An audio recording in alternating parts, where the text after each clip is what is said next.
Hi friends, ఎలా ఉన్నారు? So నేను వాకింగ్కి అయితే వెళ్ళిపోతున్నాను. సో ఒక చిన్న కుక్క పిల్ల అండి, చాలా చిన్న కుక్క పిల్ల. ఏదో వెహికల్ వచ్చి గుద్దేసి చనిపోయింది. సో దాన్ని చూసిన తర్వాత అస్సలు నిజంగా చాలా ఏడుపైతే వచ్చేసిందండి.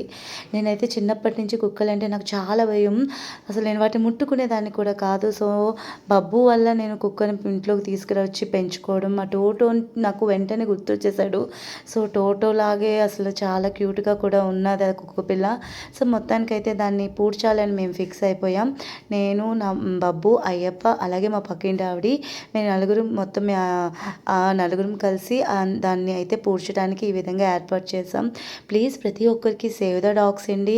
మన ఇంట్లో పెంచుకునే కుక్కల్ని అయితే జాగ్రత్తగా చూసుకుంటాం, కానీ ఇలా బయట తిరిగే కుక్కల్ని ఎవరు జాగ్రత్తగా చూసుకోలేం. కాబట్టి వెళ్ళే వచ్చే మార్గాలు కూడా అవి ఉంటాయి. కాబట్టి కొంచెం జాగ్రత్తగా డ్రైవింగ్ చేయండి. ఇలాంటి పనులు ఎప్పుడు చేయొద్దు ప్లీజ్.